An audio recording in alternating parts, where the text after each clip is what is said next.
Good morning, everybody. Welcome to Coffee and Craps with John. I see Dorcell's here. Good to see you again, buddy. Yes, and I put your note up there early because it is a purposeful typo. I was actually, I don't know why I went this way today, but I was thinking about breaking down this color up roll, right? And that's the purpose of today.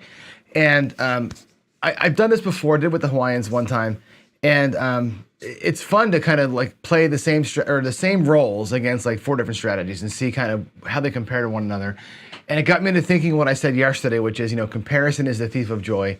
I'm like, well, the thing is not about comparison today. I want to talk today about kind of regrets. Like, don't have any regrets about the way you could have or should have or might have or whatever played a role or played a hand, because there's 1,000 craps players and 1,000 ways to play a hand out.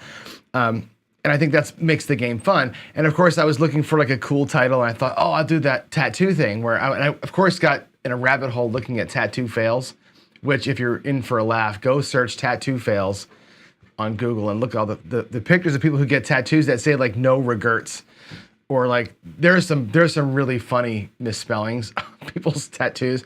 But that was where that came from today. And I'm gonna look today at just kind of breaking down a roll and seeing just, again, how we could have played it a number of ways and comparing win rates and that kind of thing. So that's the idea today. So with that, let's get into our announcement segment here. And there's not a lot to talk about announcements-wise. Let's show a presentation here. Other than the normal DiceCon thing.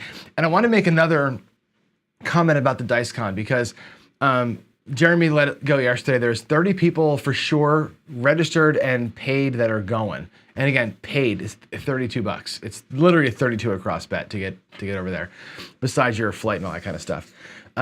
So we got a pretty good crowd, which is kind of cool. We're going to do this show live from the Golden Nugget with somebody from Golden Touch. We get to interview somebody who's given lessons on dice control, and we get to ask all the questions. So I'm going to start asking you all 4 questions, and that show will be done live from a table at a casino, which is kind of cool.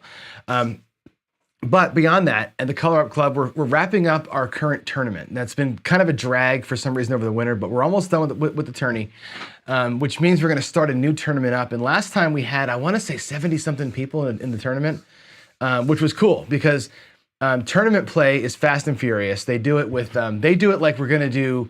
This is where I'm getting some of the ideas for the Craps League that I want to do with us. Their tournament is like, again, it's like 70-something people, whatever signs up for it.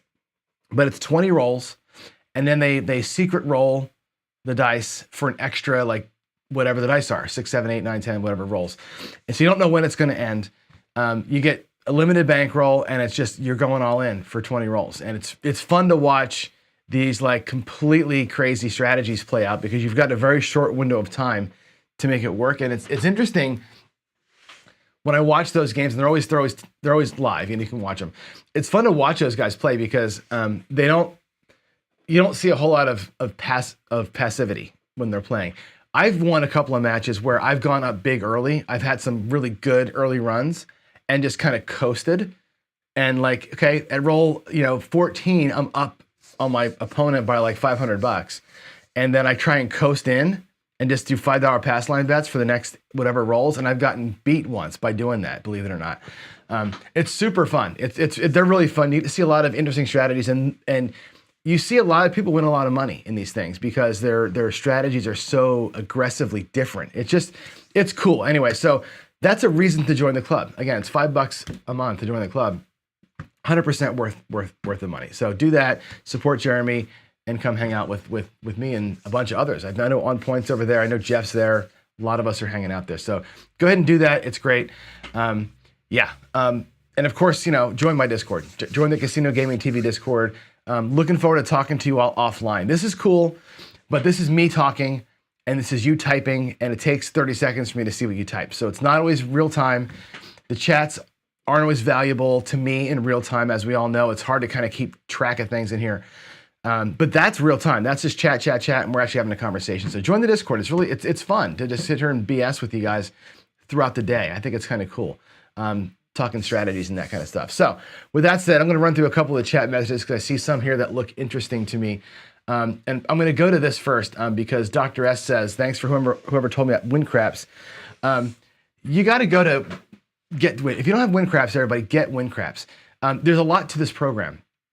It's got a craps table on it. You can place your bets, press the button, let it roll your numbers. You can place your bets. You can type in your numbers and just put your rolls into it as you're rolling them, and it'll tell you if you won or lost.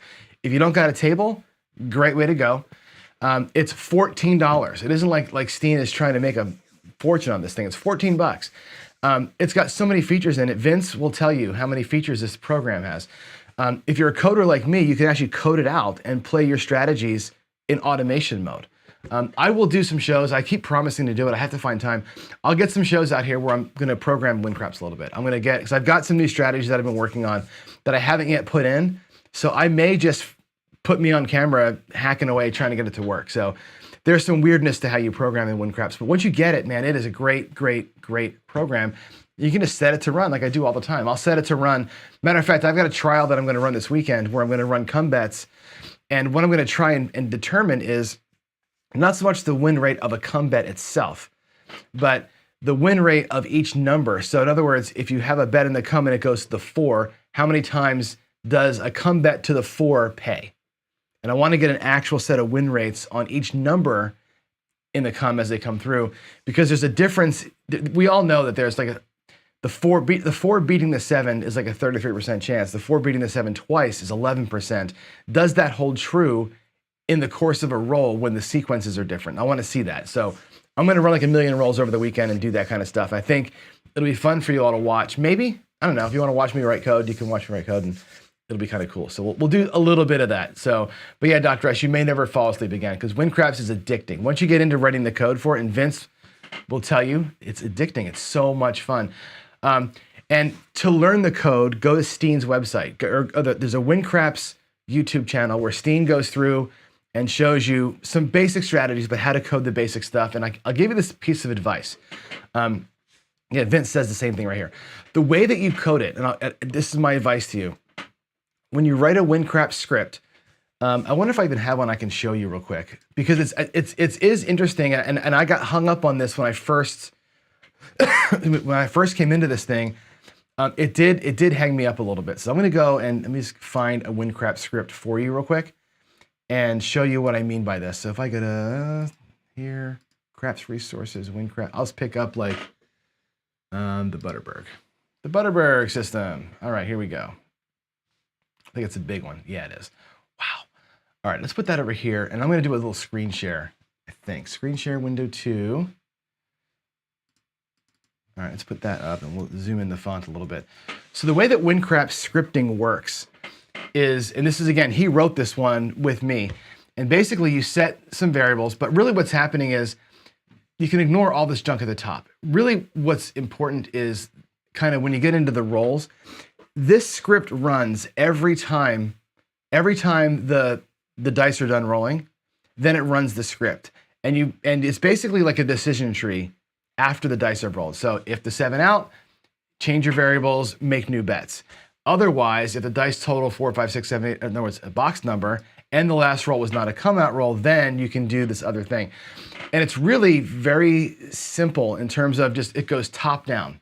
So the dice roll, your script goes, and it's literally if this, then that, if this, then that. He's got a lot of variables in this one, but really it's about if this was the roll count or if this was the result and this was my bet, either take the bet down, add to the bet, or whatever. It's simple in that regard. So we will do a little bit of this, but Steen does a much better job than I will of this. I can teach regular coding pretty easily.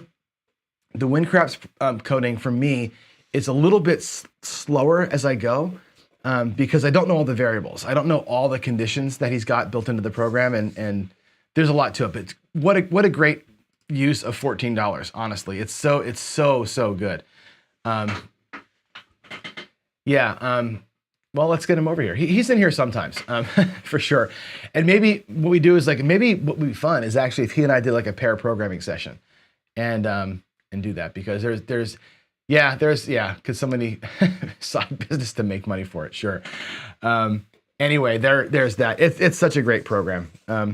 Greg, you know me, I don't sleep that much. I'm actually in a weird spot in my life right now where I've got I have a lot going on. I'm going through some changes at work, some changes here at home, and just a lot of things happening. And my brain is like on hyper overdrive right now. So I'm not sleeping a whole lot. Ooh, yes. I didn't see. Is Jeremy doing the bucket hats for real? I thought it was a joke. If he's doing actual bucket hats, then you know I'm all in for the bucket hats. And yeah, and you're right. If you run into a million house rolls, you'll hit the house edge. That's true.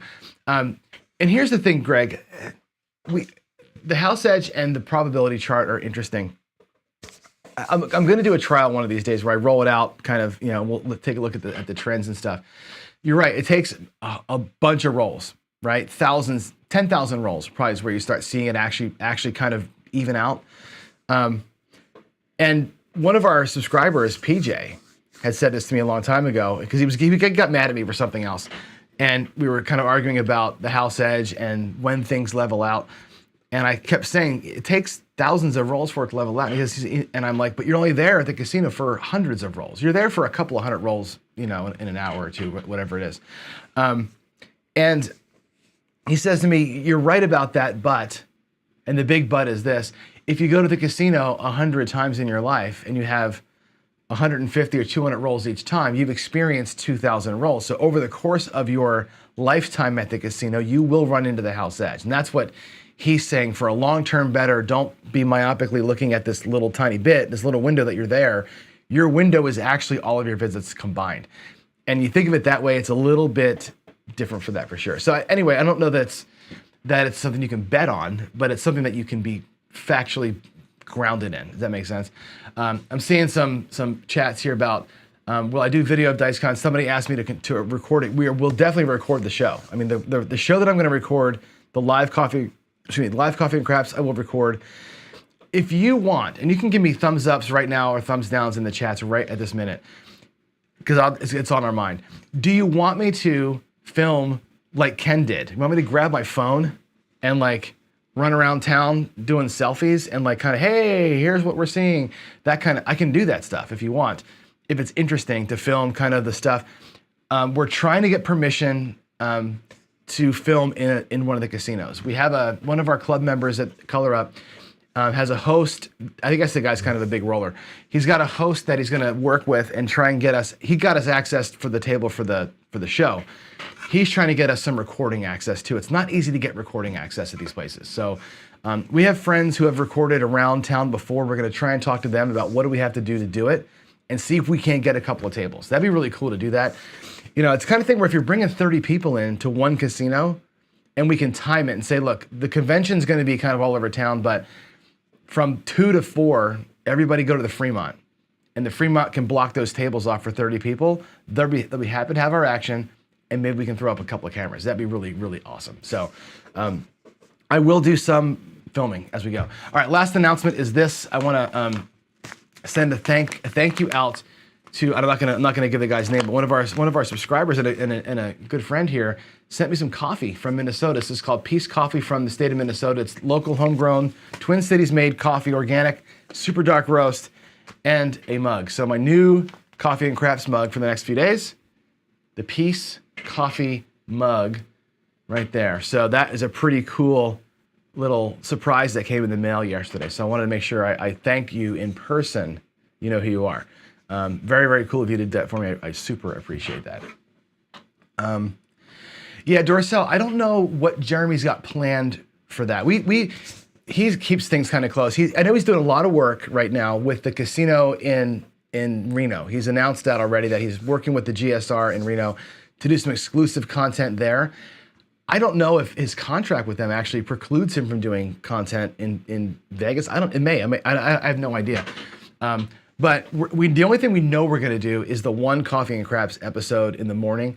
We've got a bunch of other things, but there's no convention speeches or big convention things. We're basically going to kind of loosey-goosey. Let's go to the Mob Museum. Let's go to the whatever museum. And I got to think that we're going to be kind of doing the homemade recordings of that and getting some really cool, like what we call B-roll footage of us walking around and looking at stuff. And we're going to go through Spinetti's, by the way. Spinetti's is the big gaming supply house down there. They build custom craps tables and custom stuff, and they have like the world's largest chip collection. So we're gonna go do that. I think Brian has done a video on that too.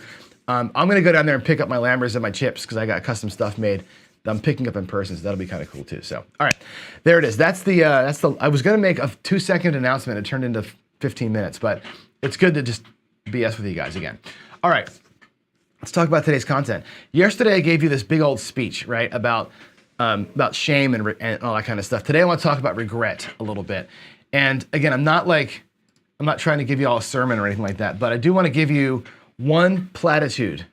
One platitude. Yesterday I said comparison is the thief of joy, and it is. Today we're going to do a comparison, so I'm going to remove all the joy. We're going to go and compare some roles from Jeremy. But before we do that, here's what I want to say.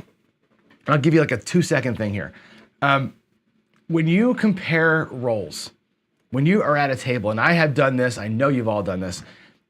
You've been at a table, you're playing your strategy, and somebody goes off on like a 30 roller. Right? Which happens. We've all seen it, or even a 60, a monster roller. And you walk away and you go, damn, I really should have made more on that. Right? Like I failed. The one time I got this idea where we're gonna go and, we're gonna have enough money for 10 shooters, and the 8th shooter went off for 60 and I didn't capitalize on it. Like my whole vision of craps is to do this, and it happened that I didn't get the money that I was supposed to get. You might walk away thinking that's a failure. Failure on your part to recognize the good role, or a failure on your part to go all in on the good role when it happened, right? That's a mental game that you play yourself. And I want to remind you of this. And I tell my baseball players this. You know that I'm doing. I coach baseball. Actually, this year I'm off coaching, but I've coached baseball for 17 years or something like that. And one of the things I tell my guys is this, because baseball, and to some extent wrestling. So if Joe from Crafts Masters here, wrestling is this way too. But baseball is a game made of failure. The whole point of baseball is to fail, right? We say this all the time, if you've got a 300 batting average, you're failing 70% of the time and you go to the Hall of Fame for it, right? That's a game made on the heaping pile of failure. And that's the way, and I gotta tell my guys all the time, especially because they're young, they're 13 to 18 year olds. And I tell them this is my message to them all the time, that failure is an event, not a person, because you will fail, right? You will have a failure of an event. You have a crappy day at the table. You have a bad set of rolls, right? I've played with guys who I will not name, who are really good dice controllers. Like really, really good. I've watched them play online. I've seen the rolls. I've seen the consistency. And you go to the table and it's a 0.7 out, or it's 3 rolls and out. And this is the message to them. Like events happen, bad things happen. It doesn't mean you are the failure. It means that a bad event happened. You got to remember that. This is kind of, like I said, it's kind of a, put it up on your wall, like a desk sign kind of thing. But somebody told me this a long time ago, and it stuck with me. That failure is an event, not a person, and things will happen to you. So bet boldly. Do your thing. And when I say bet boldly, I don't mean put your paycheck out there. I mean, bet boldly. Do your thing the way you do your thing, and you'll win what you're going to win. And if somebody next to you wins 10K and you win 1,100, doesn't mean you're a failure. It just means you didn't bet as aggressively as that guy did. That's the only difference, right? So there's that comparison thing again. Remember this. This is a little thing to remember, but I want you to remember it. Now, with that said, we're going to go to the table here in a minute, and we're going to look at this here. This is the rolls that Jeremy did the other day. This is the color up role that he did on Vince's strategy. So Jeremy, as you know, ran Vince's strategy. It was which one? Oh, it was the ultimate ROI, right? It doesn't matter which one it was. The point of the thing was he ran the strategy and did really good with it. He actually won, I think, 688 on this set of rolls.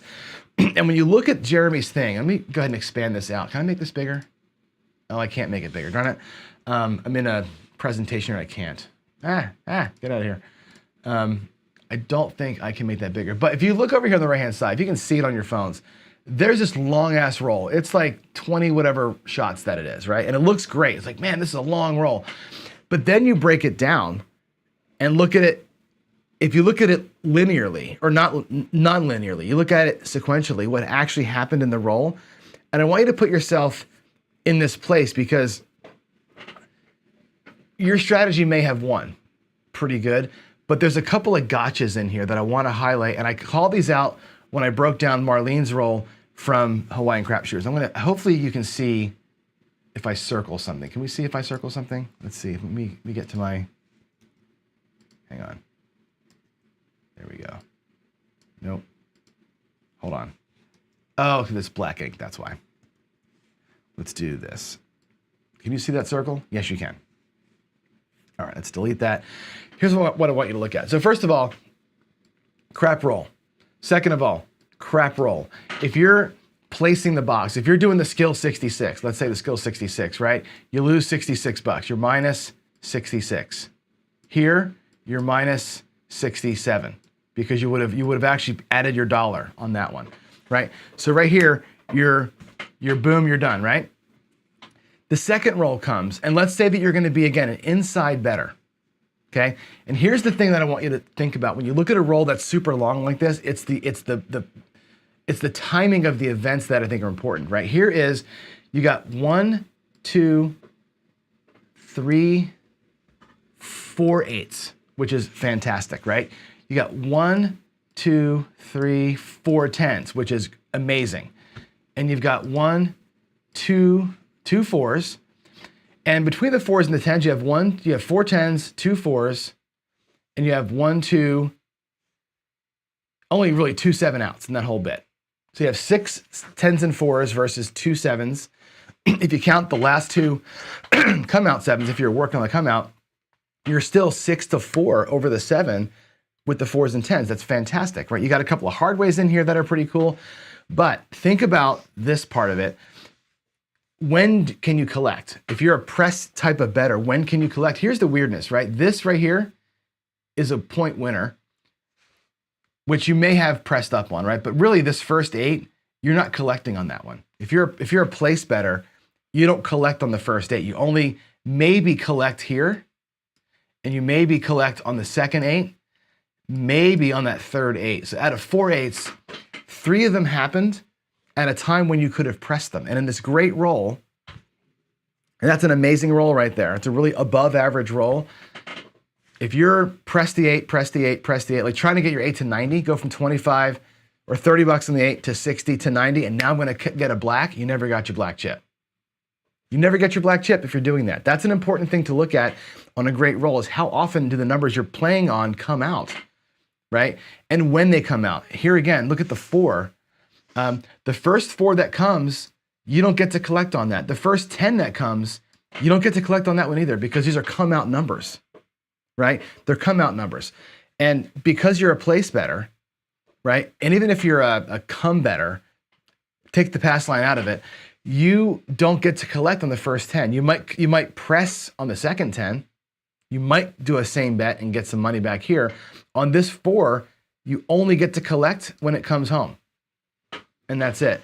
And again, even though the 4s and 10s beat the 7 in air quotes X number of times, there was only one time you could collect money on a 4, and there's really only 1, 2, 3 times you can collect on a 10 out of that whole roll.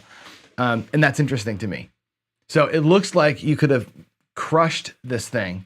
However, when they come is a big thing. It's really a big deal.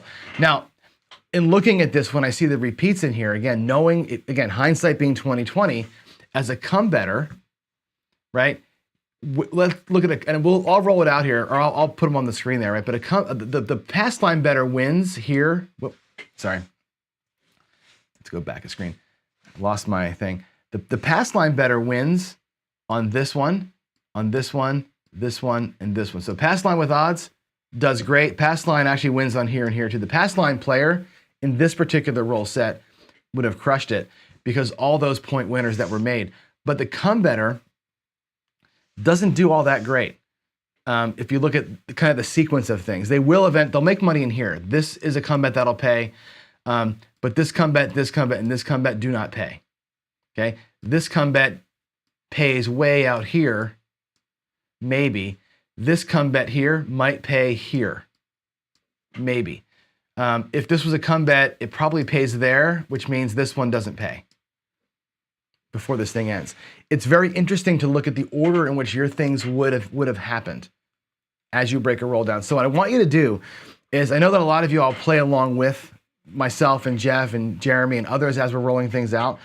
Print the rolls out like this and go through and look at it and do them as I do here sequentially. Like shooter number 3 had a great roll, but really you got to break down. Let me get the drawing pad back on there. You got to break down roll 1, roll 2, roll 3 inside that monster roll. This is what he did. And the sequence of events that happen down this line of events, I think is where you can really learn. And no, you cannot go back and of course say, oh, I woulda, coulda, shoulda. What you've got to do is look at this and say, well, my strategy would have done X.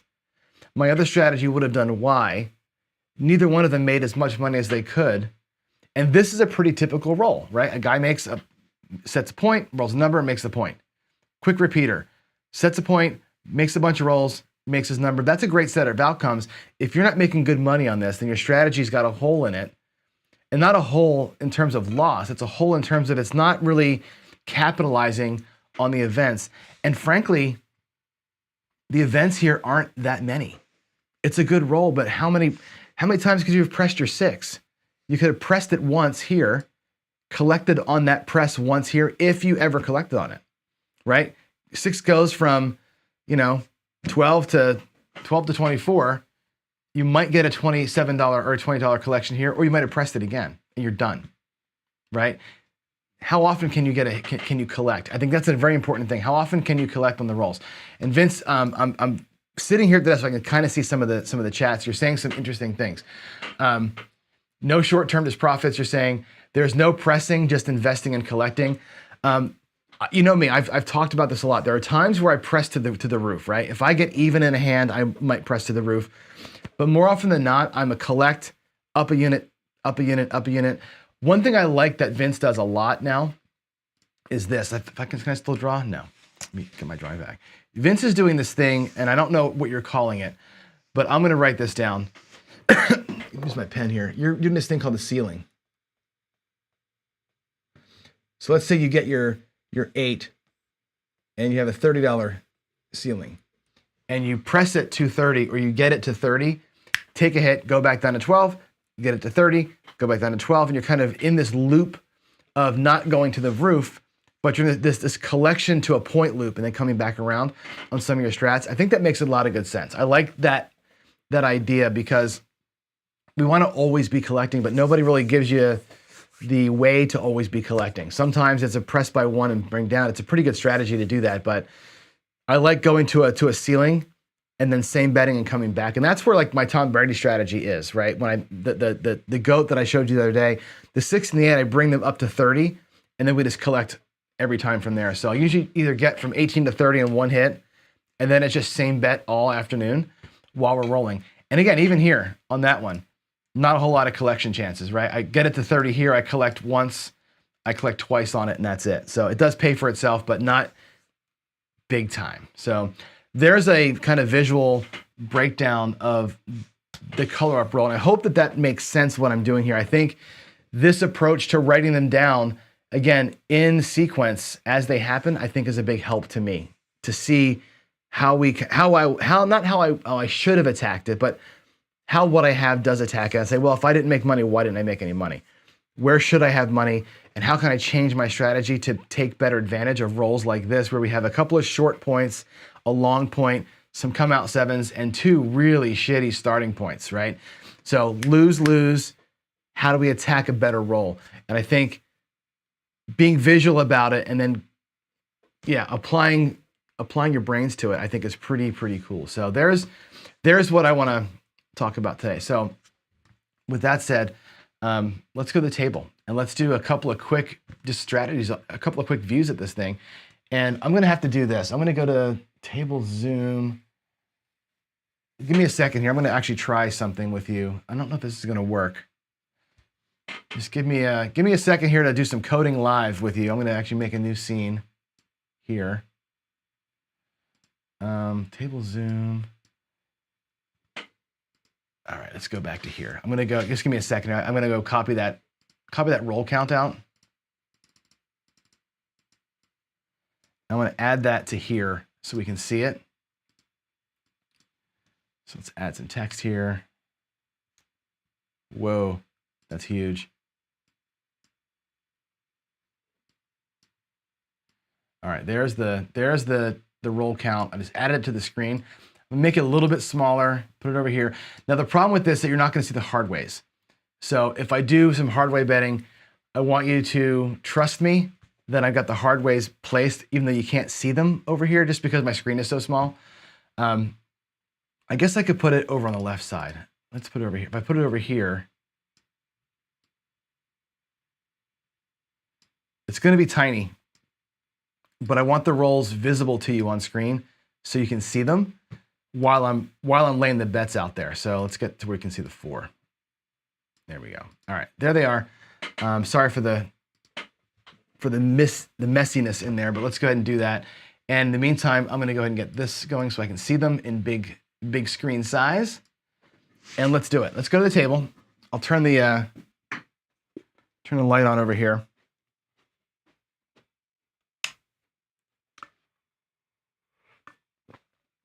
And let's just take a basic strategy. We'll do a couple of them for you. So one would be, we'll do the come ladder first, right? And my come ladder, as you know, my simplest walk-up strategy, puck will be off. We're gonna walk up to the table. We're gonna let him establish a point. It's gonna be 9. And the come ladder, as you know, is a 7-unit bet. There's 5, there's 7 units. I'll do it at the simple $5 level. And the first shooter comes up, they establish a point of 9. I committed the come, 7 out, right? First thing's a 7 out, make a nickel. Yippee, right? There's our first little bit of profit. The second shooter makes a point of 5. I come into the come with $5. He rolls a 3 and it goes bye-bye. Then I come back into the come and he rolls an 8 and we go to the 8. My next come bet is a 7. So what happens? We pay here, we lose here, we're out of the hand, and we've lost 1 unit when that 3 comes out, right? So that was a net loss of 1 effectively on that second shot, okay? Or actually, it was a tie because we lost 1-1-1. So we're treading water here. On 2 crappy rolls, that strategy did okay. Now here's the real test of this strategy. Can something like this work on a longer size roll? Right? Because people say that's a grinding strategy, John. That strategy sucks. Like, yeah, it's a grind, right? It's grind. It's going to work good on the short roll, right? You have that one soft spot in the come. What does it do when the roll actually happens and it's a decent kind of roll? Let's take a look at it. And again, I'll do it without odds, just for the sake of simplicity. Okay. So here we are again. We're going to get a point established. It'll be an 8. Then we go into the come, and the shooter rolls another 8, and it goes to the 8. Now we're gonna wait a minute. Puck is off. Shooter rolls, it's a hard 10. Point's gonna be 10. We come into the come, shooter rolls, an 8, right? So this comes down and gets paid. This one travels up into the 8. That can come back to my rack. And again, my rack right here is my 7 chips. I'm gonna put that in the profit side. And now we're here on the 8. Our next come bet comes out at size 2 because we have 1 set, finally. And that's gonna go into the 10, and that's gonna be our point hit. Now we let him go and establish a new point. Here's that 6 where I'm not getting any juice on. I'm gonna come into the come now with a 4 size bet on the 6. It's 1, then 2, then 4, and it goes to the 6 right away. He makes his point, and now I'm done.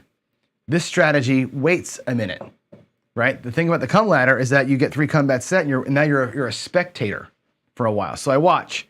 He rolls a 2, nothing happens. He rolls a 4, nothing happens. We get a 10. That's great. My come bet for the 10 comes down and gets paid. I have 4 units back in my rack. I've got 5 units out here, 4 on the 6, 1 on the 8. My come ladder strategy does not let me go back out again. I cannot come back out unless I have more money than what's out here. I got to cover that by 1. I'm a spectator for a minute, right? I'm a spectator. So the second 10 comes. And then we get an 8 hard. So that 8 comes down and it gets paid a unit. Comes back to the rack. And now I've got 4 here.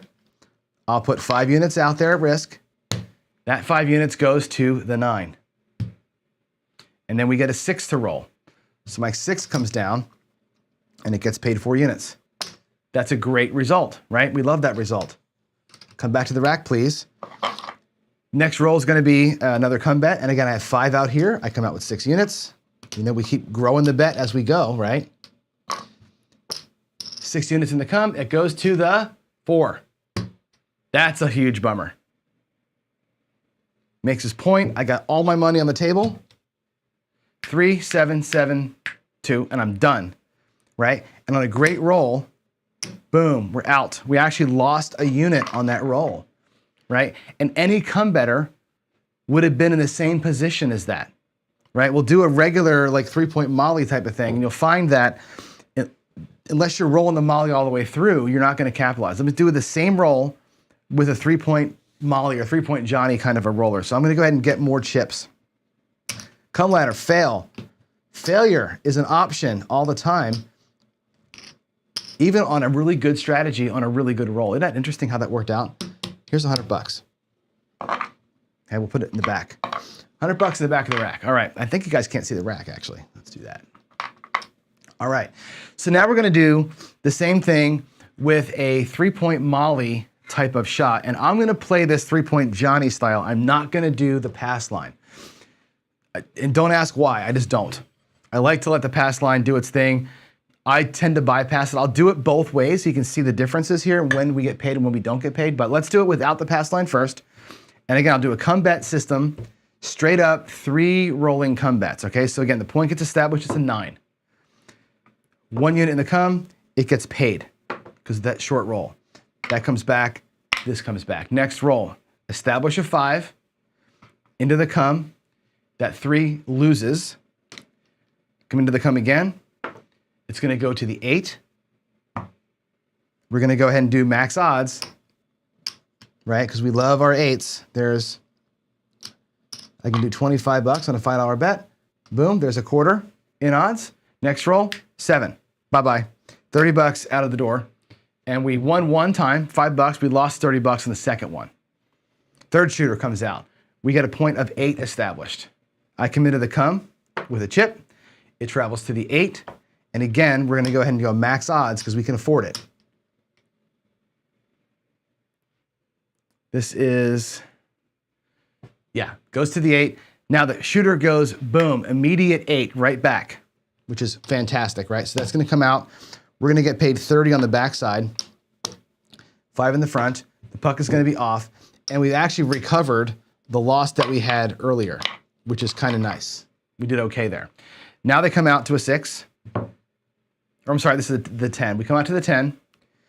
We go into the come again. It goes to the 8. And once again, we're gonna go ahead and drop max odds on the 8. Put the quarter right back on the 8. Boom, there's the quarter on the 8. Then they roll a 10, the puck is off. I'm sorry, we go into the come again. It goes to the 10. The puck comes off. I'm gonna do Johnny style, just 1 unit in odds on the 10. The puck is off. They set a point of 6. We come back out. They hit their point immediately. That goes to the 6. And again, we're at max odds on that 6. I'll make that look like a quarter. And here's our 3-point molly kind of player. You've got your 3 come bet set. You got odds on them appropriately. Now you're waiting for things to happen. They set their point of 6. There's a 2 in the come out. Nothing happens. They set a point of 4. Nothing happens. The 10 comes. So 4, easy 10. That's going to pay $20 back here. $5 in the front. That all comes back. And our next come bet is ready to go. It goes right back to the 10 because they went 10 back to back.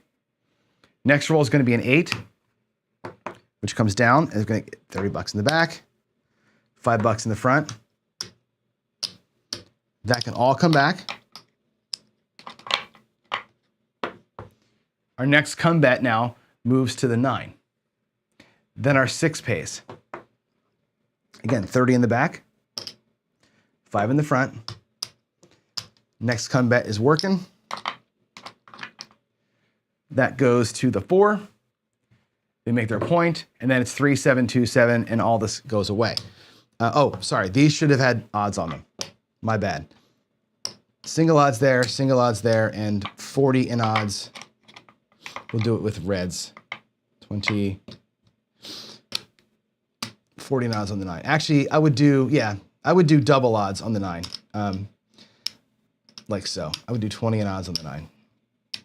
There we go. So it's $10 in odds on the 10, it's 20 on the 9, it's 10 on the 4. So there's what would have happened, right? We would never have come back out again. This is the end of the roll and we're done. This all goes away. And our net for the come better is here's your $100 that you started with. So all this is profit. And again, on a nice roll, you're at 25, $45 in profit after this collects. Now that's okay, right? Remember that Jeremy, using Vince's strategy, made $688 on the same roll, right? $688 on the same roll. Isn't that interesting how that worked out? We made $45 as a $5 come better. Now, of course, if I was betting 10 and higher odds, that would have been different. But from a percentage standpoint, right?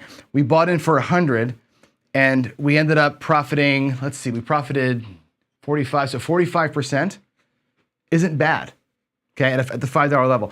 Jeremy bought in for $500 and won $688. So let me do some quick math for you here. If I do 500 divided by 688, Jeremy had a 28% win. Is that right? Yeah, 28% win versus us having 45% win, doing it this way. Isn't that interesting?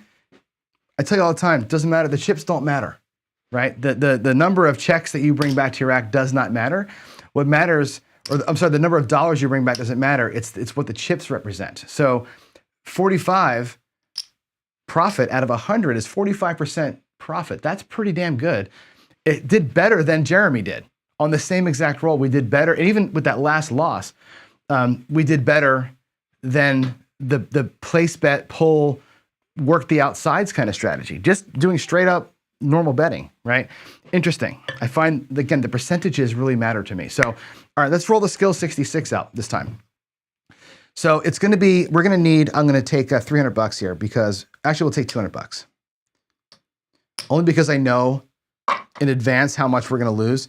I want to make sure my rack has enough money to cover it. So there's $200, okay? And we're going to do, I know that Skill and Luck likes to play the half press, so we'll do a half press as we go. We're going to same bet the first one, half press from that point forward. That's how Dial-In I think plays it. So first shooter comes out with a 9. We come out with 66 or 44 or 66 inside, right? There's $75. We're going to get back $9 change. And we're going to go 66 inside.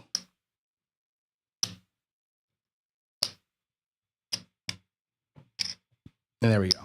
Right? The first shooter makes a 9, 7.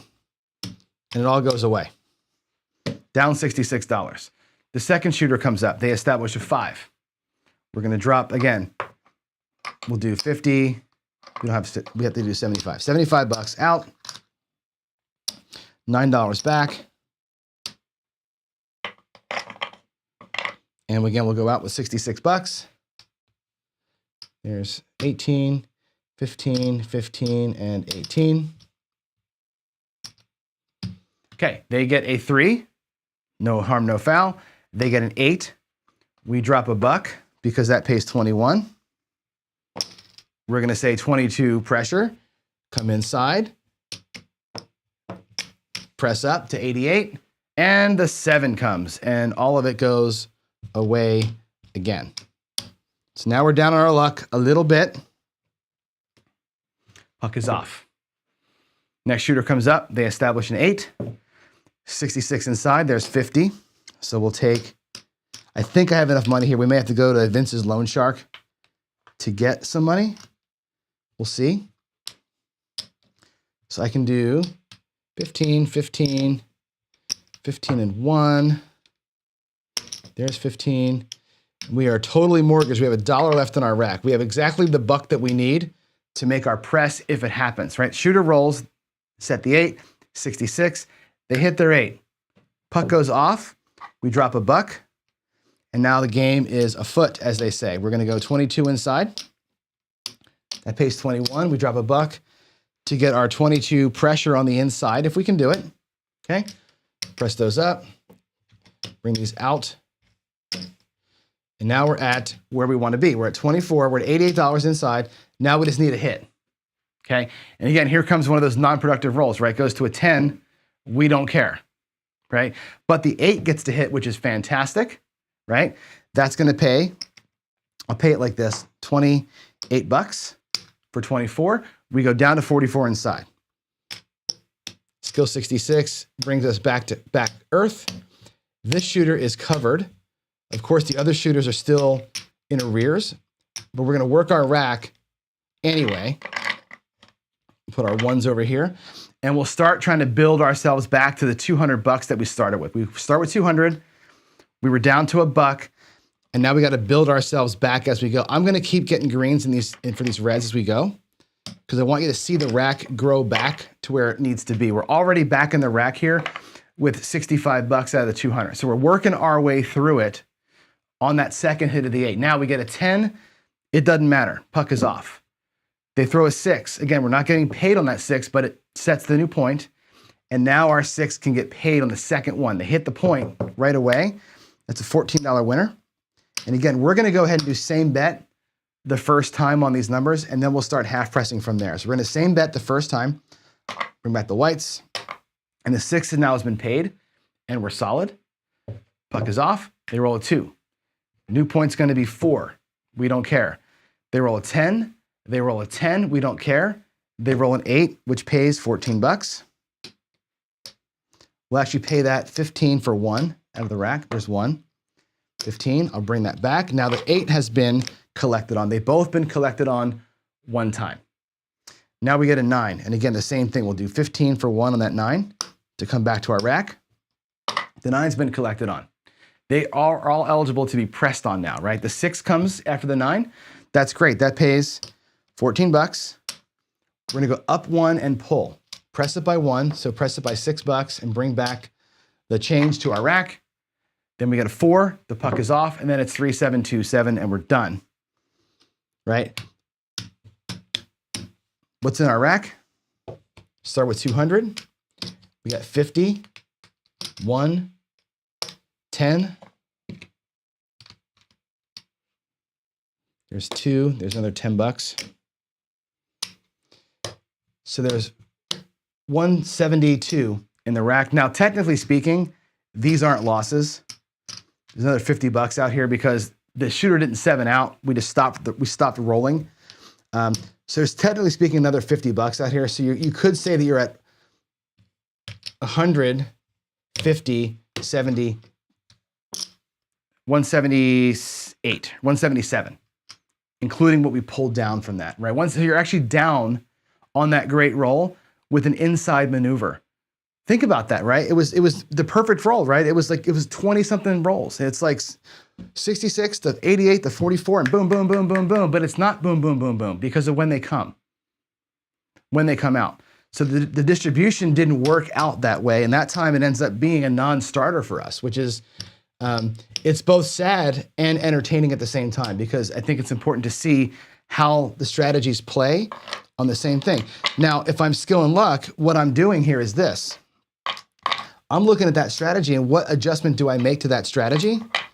Well, my adjustment is, I think, clear. You work the come-outs, right? If you're not taking a line bet, there's no reason not to work the come-out on a strategy like that, okay? If we do that same thing again, working the come-out, does it change? I don't know. Let's find out. Let's do the same exact thing and see if it changes through working the come-out. Here's another 100. I'll do the same thing. And I want to see, I actually don't know. This is a complete guess on my part. I think it might make a difference. But let's see. Let's go back out. We'll work everything. So we're going to get the line set up with 66 bucks. Give me a second to get it set.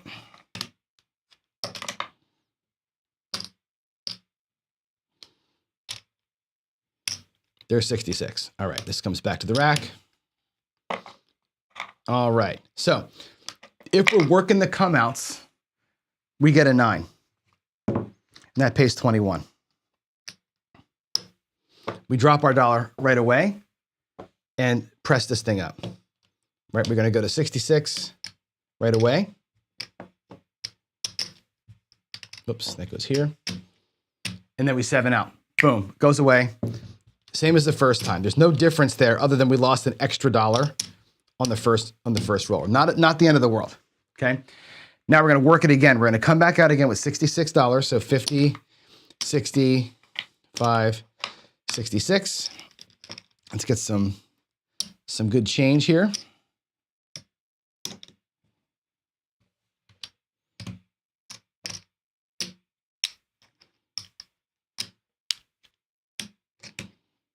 Need 5 of those. All right, here we go, 66 again. All right, now they come out, they establish a point of 5. Boom. We're gonna drop $1. We're gonna get paid 21 on that. As the point gets set, you're getting paid now. The point being set is no longer a wasted roll for us. We're gonna get the pressure. We're gonna go build everything up, okay? Point's been set to 5. Now we have a 3, which doesn't matter. The 8 hits though. The 8's gonna pay 27 or 28 bucks. 24 pays 28, and we come back down to 44. So here, we're out of the hand. We're back in our rack with money. Not a lot, this earns you 5 bucks, but look at the difference between this hand and the last hand, right? On the first time we did it with bypassing the come out roll, we lost 66, we lost 67. Here, we lost 66 or lost 67 and then earned 4 bucks. So we're in the same 2 rolls, different outcome completely, okay? Puck is off. We're already at our 44 level. So now we're able to start collecting. The 8 comes, boom, sets the point of 8. That's a collect. That's gonna be 15 for 1. 15 for $1 out of the rack. We're gonna rack that first hit. The 8 now is ready to be pressed. And you might even do this kind of thing where you have your rack sort of set up with the inside numbers. 5, 6, 8, 9, and the 8 has been collected on, so now the 8 can be pressed. Keep track of things, okay? But they hit the 8, and that's their point being set. They hit the 8 a second time. So again, that can pay, we'll pay it 14. And now we're on the press and collect system. Now that goes to 18 bucks, and we come back. Okay, we pressed it up by, I'm sorry, I owe myself another nickel. We pressed it up by half a unit as that comes out. Puck is off because they hit their point. Now they get a 10. No big deal there. The 8 comes the second time. Now the 8's at 18 and it pays 21. Well, again, we'll press it up by 1 unit. We'll take it to 30. Now the 8's at 30 bucks. We've collected on it a couple of times, which is great. And we've gotten it moved farther ahead than we did before, okay? They make their point of 10. Now we come out to a point of 6, and because we're here and we're working, that's gonna pay. The first time, the 6, now it gets paid 15 for 1. They hit their 6 a second time. So it's gonna pay, again, 14 bucks. We'll do 15 for 1 again. I'm gonna drop $1 and ask them to press me 1 unit. Now the 6 goes to 18, we bring 10 back to the rack. Point is made. They hit a 2, no harm, no foul. They hit a 4, we're not on it. 10, 10, the 8 hits for 35 bucks. 25, 35, drop $1 to bring it to 36, collect the difference. Now the 9 hits. First time for the 9 to be hit, so it's gonna be a collect. Again, we'll do 15 for 1. We'll press it by 1. We'll bring back the 10, give the bank their $1 back. Then we get a 6. 6 is at 18. That pays 21. We're gonna press by 1 to 24. Bring the rest of that home. We get a 4. I'm sorry, we get a, that's right, the 4 comes next, and then it's 3, 7, 2, 7, blah, blah, blah, and we're done, right? If we bring this money back, how did we do this time compared to the last time? Now, I should say this. I actually can't bring this money back because we're working the come outs. We get a 3, then a 7, which does take all this money. So you're working the come outs, all your beautiful press bets go away on that come out 7. So this potential profit goes bye-bye. But look at our rack. Let's see if we made money this time. Let's color ourselves up. There's 5 in white. There's 100 in green. And I know we made money because I can tell by the size of these stacks, but there's 75, there's 100. So there's our starting, there's 100 in red. That was our starting money. And again here, 50, 60 bucks. So we start with 200. We end up with 60 at the end of that. By my calculations, I think that's about 30% win. That's not too bad, right? I'll take that. 60 bucks on 200. That's a pretty good way of doing that. Look at the difference though, right? When you evaluate a strategy, say, where are the holes in my strategy? Well, yeah, the come out 7 is a big risk to take, right? But working the come out might be a thing you should be thinking about. And again, if I would do this same procedure on multiple different roles, not just this one here, on my roles, well, my roles are terrible, but other people's roles, I think you should compare working the come out or not on a place betting inside system, because you're not getting the 4 and 10 here. You're not getting the field here. You have a lot of wasted rolls. You can pick up the wasted rolls by working the come out. And this shows a 30% win versus like a 12 or 13% loss just by working the come out. That's the one change I made to it. Okay. And again, we're not even looking at Wayland stuff. We're not even looking yet at laddering. What does the ultimate inside look like where you're laddering the losses? On those first 2 hits, we would have been pressed up and pressed up. We'd have been probably at 90 bucks on these bets for that third shooter. And that first shot on the 8 on shooter number 3 probably comes in at 105, right? So think through, again, the different strategies that you know, that you've seen me do, and Wayland do, and Vince do, and Greg do, and Ken do, and Mike and On Point does, and Midmo Yo. The things you all are working on, put your numbers out like this. I'm going to go back to my chair here because I got to get back to talking again. But put it out like that. Let's go back to the screen there. Lay your numbers out when you watch somebody else shoot sequentially, like you can see here, and run your strategies against those and make a simple adjustment. Just make a little tiny adjustment to how do I capitalize on what I'm seeing? And then do that thing over the course of many rolls and see if you're seeing a trend up or a trend down over the course of time. I think there's definitely motion to that. Dr. S is asking me this. What rules to follow to call this right? Yes, there are rules. I get my glass off. A strategy is a couple of things. It's how much are you betting? Where are you betting? What are you doing with your wins? Those are the components really of a strategy, right? Where's my money go? Here we put the money on the inside. How much goes there? 67 bucks. What are the rules that govern what I do with my wins? In this case, the first win we press, the second win we regress. Every win thereafter, it's same bet, press by 1, press by 1, press by 1. That's the strategy. The strategy is what do you do with your wins most of the time. I was talking to Midmo Yo because he has a strategy where he's got this, I think he's got the 6, 8, 4, and 10, the even numbers, right? And I said to him, that's been done a million times, right? He was worried about, am I taking somebody else's thing? Have I done it sure. Everybody does the even numbers, right? The difference is when I do the Tom Brady strategy, I press my 6 and 8 to 30 and I same bet forever.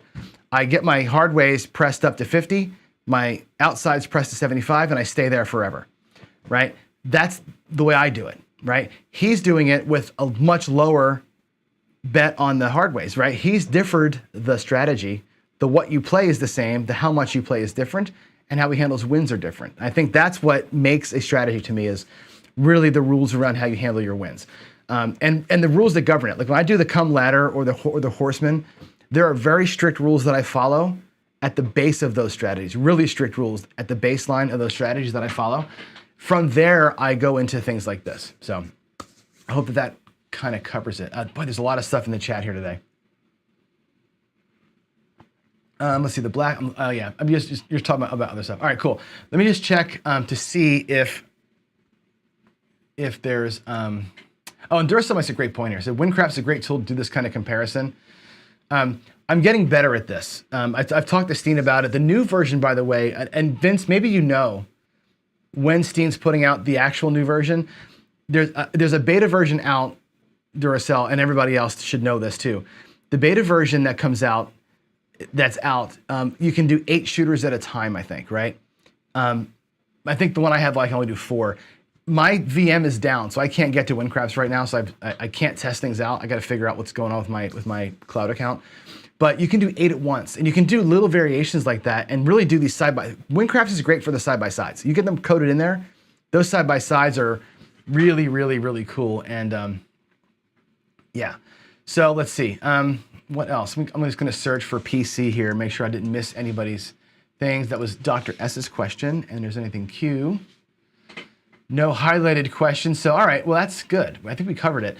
Unfortunately, I can't cover this topic as long as I want to, because to do more than a couple of strategies like that would take me 3 hours to get through it. There's just too many, things there's not enough time for sure. So I think that, this is a good exercise for y'all to do, right? Get your WinCraps out, get your Craps app out. If you have table, do a table, and run your stuff against these rolls. This is a great set of rolls because it does tell an interesting story. This is 2 really bad shots. This is a 0.7 out. This is a point with 1 number being hit, and then you're out. And then it's a good series of rolls, but the sequencing is weird because there's a couple of quick points that make it interesting. So run your stuff against these rolls and see how you would have done it. I can tell you this: a don't player would have gotten crushed here, right? A don't player would have won. Let's do this real quick. A don't player would have won here. They would have won here. They would have lost, a win, a loss, a win, a loss, a win, a loss. What does the don't player end up with if you're flat betting the don't pass? 1, 2, 3, 4 wins. 1, 2, 3, 4, 5. Wait, 1, 2, 3, 4, 5 wins. 3, 4, 5, 6 losses. You've been down 1 unit as a don't better. As a pass line better, you would have been up by 1, pending your odds. So there you have it. And if you're a don't pass better with don't pass with max odds, you get crushed, except for the last one. So it's interesting how that works out. So anyway, roll your rolls against this one here. Do it against other folks' rolls. This is a good habit to get into practice-wise. As far as a practice session goes, this is great. It's no indication how you're going to do it at a casino. Call that out, right? This is not. You can't know that this is going to happen before you go. What you can know is that if something like this were to happen, my strategy would work okay. And when you find yourself in the moment, you don't know that it's going to be quick point, quick point, quick point. You don't know that. But you know that your strategy can hang if it is a quick point, quick point, quick point. You know that you're okay in that situation if it does arise. You also know that your strategy can do okay on a better roll. If you got those bases covered and you don't get completely hammered on this one, you're not going out with like your whole paycheck across, that's a good way to look at this thing. So anyway, there it is. I know I'm rambling. I'm repeating myself. It's time to go to work. Got to go. East Coast is asking, how do I highlight a chat message? I can do that in my app. I can click on your message and it just shows up. So if I find a cool one, I just put it up there. What we tend to do here is I've been asking people to put Q in front of the question or PC in front of the question so I can see it. I can like filter them and I can see which ones I should be looking at. And that way I can get it. And yeah, Greg is saying he's a moderator here. Greg, I've asked Greg and Mike and Jeff and Skill to help me out in the chat because I have a problem reading the chats after they happen. And I've done this to like 3 different people now where I've gone back in the chat history and tried to like answer a question or tried to like jump into a discussion. And it's like, it's always a mess because I don't really know what's being said. So I need I need Greg and Mike and everybody to help me highlight the ones I should be seeing so I can make sure I answer the right questions that I'm not getting to. Because there's, again, I think the other day there was like 230 chats. It's impossible to know which ones I should be on. So I'm getting some help from people to do this. And Eric, I actually asked Jeremy, I actually emailed him and said, hey, I want to use your stuff. Is it okay if I screenshot your video and use your rolls? And he gave me permission. As long as I link back to him, which I will. There's a link to this video in the description below. Or there will be after the video is shot. And I'll also put a link in the little clicky thing above. So, all right, there we go. Y'all have a great day. It's Wednesday, hump day. Tomorrow, by the way, I think we're going to go late. I have a meeting at 7:30 in the morning tomorrow that might go an hour. So tomorrow might be late, but I'll let you know hopefully sooner than later. So again, have an awesome day. Thanks for coming in. Peace. The Peace Coffee is where it's at. This stuff is really, really solid. Cool. Love y'all. God bless. I'll see you tomorrow.